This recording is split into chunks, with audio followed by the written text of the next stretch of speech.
destaque na mídia nos últimos anos. A prisão após a confirmação da condenação em segunda instância foi tema de debates calorosos e muito reflexivos, inclusive no STF. Os pobres são presos antes da decisão de primeiro grau.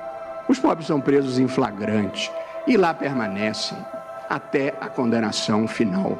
Devido processo legal não é o que não acaba nunca.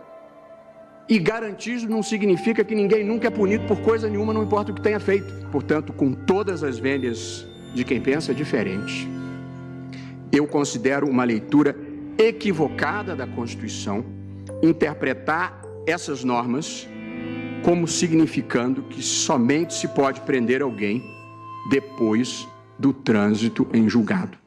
O assunto é polêmico e divide opiniões até entre quem tem experiência na área. Muitos juristas questionam a prisão em segunda instância porque a Constituição prevê uma série de recursos antes que a pessoa passe a cumprir a pena. E para falar sobre esse assunto, nós estamos aqui com um advogado, professor, palestrante, referência em processo penal no Brasil todo, professor Nestor Távora.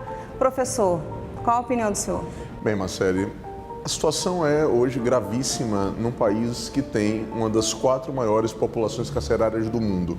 É importante dizer que não só a estrutura de recursos existe, mas também um tratamento importante à luz de um princípio conhecido por muitos, que é o princípio da presunção de inocência. Nós temos um problema, é verdade, a necessidade de cumprimento de pena, a efetivação da sanção, uma prestação de uma resposta do Estado para os crimes que foram praticados, mas o problema em si, que é a eficiência processual, a gestão dos processos em um prazo razoável, ela vai persistir. E quando não conseguirmos mais a nossa expectativa de eficiência com a prisão em segunda instância, vamos instituir a prisão em primeira instância?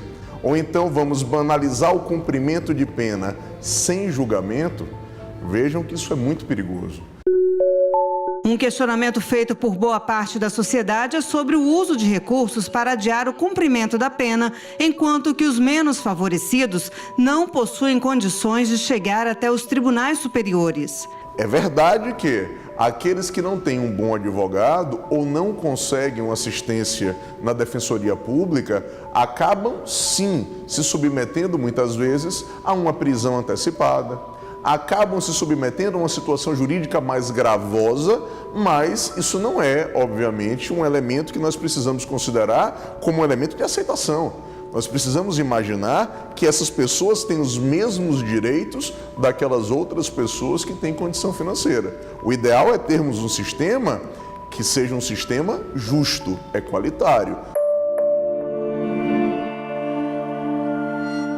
E uma pergunta que muitos se fazem: as prisões da Operação Lava Jato, realizadas após confirmação em segunda instância, como a do ex-presidente Lula, foram legais? Segundo o atual entendimento do Supremo Tribunal Federal, que é o guardião da Constituição, as prisões em segunda instância estão legitimadas. Agora, o que se espera?